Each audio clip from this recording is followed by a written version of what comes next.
آمنوا صلوا عليه وسلموا تسليما.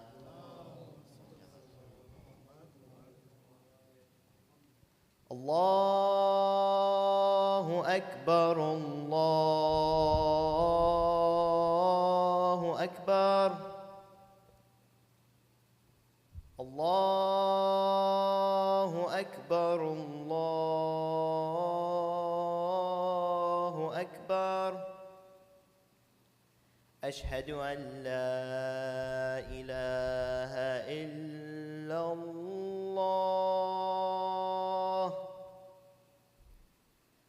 أشهد أن لا إله إلا الله. أشهد أن محمدًا رسول الله. أشهد أن محمدًا رسول الله.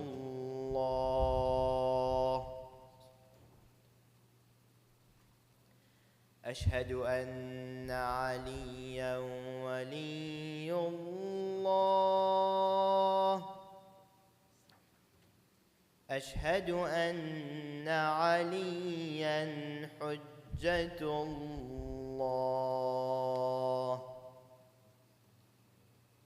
حي على الصلاة حي على الصلاة. حي على الفلاح حي على الفلاح. حي على خير العمل حي على خير العمل. الله أكبر الله أكبر. لا إله إلا الله. لا إله إلا الله. صلوات على محمد وآل محمد.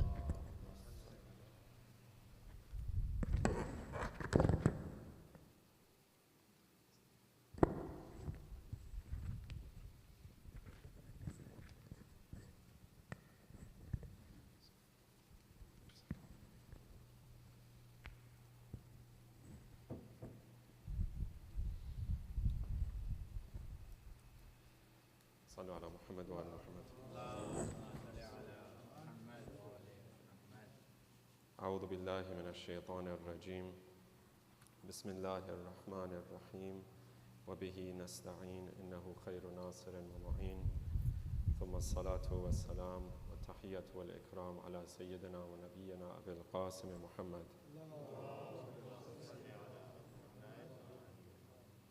وعلى أهل بيته الطيبين الطاهرين. أوصيني وإياكم بتقوى الله. I call myself, first of all, and all of the mu'mineen and mu'minat who are present towards taqwa Allah, God consciousness, and a fear of Allah. Assalamu alaikum wa rahmatullahi wa barakatuh. These are the days in which we are commemorating the martyrdom of Imam Zainul Abidin, Sayyid al-Sajidin, Ali ibn al-Husayn alayhi salam. Thank you. And it is recounted in our books that Imam Zainul Abidin would call his Shia and those who would listen to the Imam, the students of the Imam, on the day of Jum'ah with a particular khutbah about taqwa. And so I thought in these it would be relevant to go over very briefly that khutbah. It is a longer khutbah, and so I'll just be mentioning a few pieces of it. The Imam begins by calling those of his ashab and his Shia towards taqwallah, the same idea that we talk about every single week in the day of Jum'ah. Fearing Allah, God consciousness, being aware of Allah, protecting ourselves from the wrath of Allah. And the thing that the Imam begins with is an image. And it's an image that, for those of us who have faced it with our family members or our loved ones, our friends, it's an image that really sears in our mind and in our hearts. It's an image of ourselves being faced with death. And Imam al-Abidin, he says, imagine yourself, and this isn't a far-off imagination. Imagine yourself at that moment of death, when Allah takes your soul. He says that moment of facing death, it is very close. Don't think that it is something far away. Allah takes your soul, and you are placed in the grave. And then the two angels of God begin to ask us, who is your Lord? And who is the prophet that you followed? Who is that Imam that you followed? And then how did you spend your life? How did you spend your life? How did you spend your wealth? And where did you get and acquire that wealth? It's an image that the Imam is trying to create in our minds, an image that forces us to think about where and how we are spending our lives. For those of us who have loved ones who have passed away, this is a recommended thing for us to go and visit those graves, because that process of forcing ourselves to face death, it's a process in which it reminds us of our own final end. And there is many reflections that we can attain from that image or that facing of death. We not only adjust our life, but we adjust the values based on which we live that life, right? Sometimes our problem is that we don't align with the values that we set for ourselves. So for example, in this society, a lot of times people value wealth, and they value prestige, and they value power. And sometimes they're simply too lazy to be able to acquire those things. So our values are set sometimes, but then we don't exert ourselves to attain those values. But then there are other times when those values themselves are corrupting. Those values themselves have to be readjusted and reevaluated. And the Imam says, imagine yourself at that moment of death. Think that moment of death is not too far away. It is coming for all of us. So how do you want to not only live your life, but if that moment comes, how would you evaluate and value the life that you have lived? And so the Imam says, think about that moment. The moment when Nakir and Munkar are going to ask you these series of questions. How did you spend your life? How did you acquire your wealth? And how did you spend that wealth? And then the Imam says, at that moment, those who are worshipful and faithful in Allah, Allah will assist them. He will make their tongues speak eloquently in response. But those who are not in this way, those who are not faithful and worshipful, their tongues begin to stutter. They can't actually speak and respond to Nakir and Munkar. And this is an idea, this is a lesson that we have from the Quran itself. When our life ends on this earth, it is not as though we have the same skills that we acquire in this material level. In the hereafter, in the other world, it's a world of the soul, of the spirit. It's not a world of the superficial and a world where we can fool others. It's a world where we are faced with our own souls and ourselves.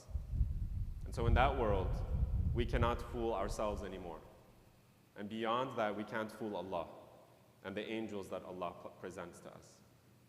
So in that world, we have to respond, not by our tongues, but by the reality of who we have become and what life we have led. And so on that day, Imam Sajjad says, for those who have lived a life of value, lived a life of the soul, and who have worked on increasing their iman, their worshipful faith in Allah, their sincere love of Allah, then on those on that day, when they are faced with their souls, they will respond well. And for those who have not, and who have spent their lives in this world and for this world, then they will be faced with their souls and the repercussions and the consequences of what they have done. Again, it is a longer khutbah, and unfortunately we won't have time for the whole thing. But then the Imam continues. He says, فَخُذْ حَذْرَكَ وَانْظُرْ لِنَفْسِكَ وَأَعِدْ الْجَوَابِ قَبْلَ الْإِمْتِحَانِ. And so we have this image, and we have this preparation, and we know what the destination is going to be. And so we have to prepare ourselves. What is our response going to be? We are living in a moment in which we can rectify and correct our response on that day. So prepare yourself. خُذْ حَذْرَكَ وَانْظُرْ لِنَفْسِكَ. Look at yourself. Look at your own soul. وَأَعِدِ الْجَوَابِ قَبْلَ الْإِمْتِحَانِ. And prepare your response. On that day of your death, prepare your response before you are asked. وَالْمَسْأَلَةَ وَالْإِخْتِبَارِ. A mu'min, person who is a true believer, who is an arif, he will have prepared his response from before. He will have worked on his soul from before. A person who is not will have squandered his life and will have wasted it on this world itself. Will have thought this world is the ultimate goal and the ultimate end that he is living for. And so he has nothing in hand in the next world. So we have to think about our lives in terms of not just the few days that we are living, but think about it in terms of that ultimate end, which is coming closer and closer for each and every one of us. Maybe one day we were young and we had, a full head of hair, all in black, and then we had all of that energy and that vibrancy of youth. But then we face death. The more and more our hair turns gray, the more and more we feel that weakness in our body, and the more we are faced with others around us who may be getting ill or maybe, na'udhu billah, passing away. So we have to take those moments in our lives, those moments of illness and those moments of strength, to take that lesson that this world is ultimately coming to an end. And so we ask Allah to give us that awareness, to allow us to work on ourselves and work on our souls, and to give us increasingly those reminders and that insight to take advantage of those reminders, inshallah. أعوذ بالله من الشيطان الرجيم بسم الله الرحمن الرحيم قل هو الله أحد الله الصمد لم يلد ولم يولد ولم يكن له كفوا أحد صلوا على محمد.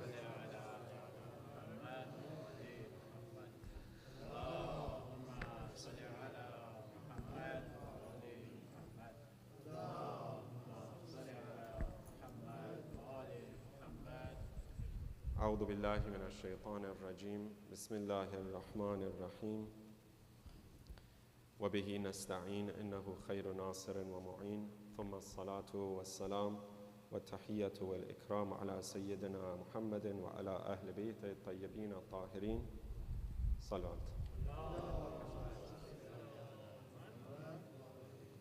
وعلى علي أمير المؤمنين وعلى فاطمة الزهراء سيدة نساء العالمين وعلى الحسن والحسين سيدي شباب أهل الجنة أجمعين وعلى علي بن الحسين ومحمد بن علي وجعفر بن محمد وموسى بن جعفر وعلي بن موسى ومحمد بن علي وعلي بن محمد والحسن بن علي والحجة بن الحسن القائم المهدي عجل الله تعالى فرجه الشريف.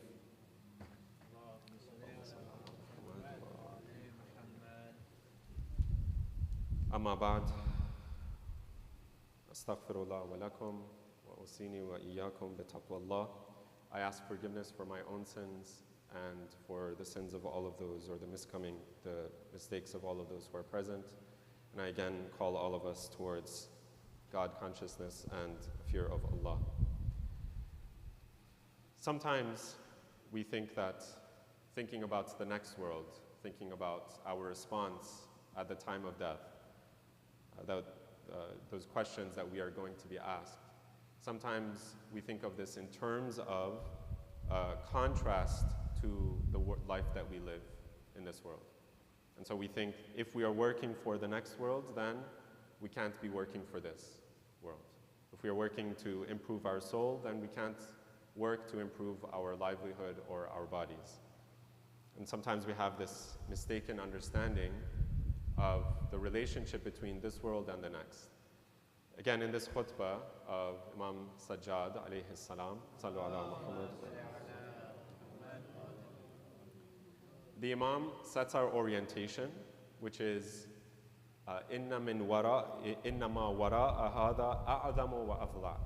He says, think about the next world as something that is much grander, much more magnificent, and much more sort of glorious, something that you have to pay attention to, much more than this world. So that which sometimes we kind of put off, which is the next world, the hereafter, because it is so distant from us, sometimes it's easy for us to fool ourselves and to think that it is maybe never going to come, or maybe that it is not as important. He sets our orientation and he says that that world is actually much more important than this. But this world is a means by which we get to that ultimate end. Allah did not create any of His creation for nothing, right? He did not create this world for abath or for play, for nothing. He created it as a means for us to attain that ultimate end that we are seeking. And so the Imam says that we must abstain from those things that Allah has told us to abstain from. We must think of this world as a world in which we abstain from the muharramat, the things that Allah has forbidden us to do, as well as enjoying those things that Allah has prescribed for us. And it is through this process, knowing our limits, knowing the red lines, but then furthering this journey that we are undertaking, continuing this journey towards Allah through this world, and that is how we can attain the pleasure of Allah. And so he says, وَازْهَدُوا فِي مَا زَهَدَكُمُ اللَّهُ فِيهِ مِنْ عَاجِلِ الْحَيَاةِ الدُّنْيَا. Why are those things that Allah has prevented us from enjoying or taking part in this world? Why did He do that? He says that those are things that are passing, are fleeing, are fleeting. That's why Allah has prevented us or prohibited us from doing it. All the minor and sort of the carnal pleasures of this world, there are things that will pass. And we kind of sense this in our own experience. All of the things that we really admire or we really take pleasure in, they're very fleeting. And so our own experience is a witness to this fact. All of those things that are haram, that Allah has prevented us, those are things that will pass. And so the Imam says, we must abstain from all of those things which will pass along with this lower world. وَلَا تَرْكَنُوا إِلَىٰ هَذِهِ الدُّنْيَا وَمَا فِيهَا. And so don't rely on those things that are simply and only for this world. Take pleasure in those things which will last, both in this world and that will continue until the hereafter. And so doing ibadah, being amongst the company of the believers, thinking about the final day, reflecting on these things, this will last for us. It will change ourselves and change our souls, and it will continue even after our death. And so when we're thinking about what to invest our lives in, we must invest our lives in things that will continue even after our death. And this world gives us those things that will continue. We have the same teaching from Amir al-Mu'mineen, Imam Ali alayhi salam. When a person was censuring and insulting this world, saying that this is a world that is fleeting and that I don't care for, Amir al-Mu'mineen said this is the world in which the malaika descend. This is the world in which the ibadullah prostrate to their Lord. This is the world of ibadah, both our personal individual ibadah as well as our communal ibadah. And so this is the darul amal, is what Imam Sajjad says in this khutbah. This is the world of action. So when we think about Islamic spirituality, Islamic akhlaq, or the ma'nawiyya, that spirituality that we're trying to attain, it is attained through our actions in this world. We live in the world, but not for it. And so we ask Allah to give us that taqwa, that fearfulness, that awareness of Himself, to increase our awareness and our consciousness of Him, and to help us in refraining from those things that bring upon His wrath upon us, and to allow us to take pleasure in those things that increase His pleasure towards us. أعوذ بالله من الشيطان الرجيم بسم الله الرحمن الرحيم إنا أعطيناك الكوثر فصل لربك وانحر إن شانئك هو الأبتر.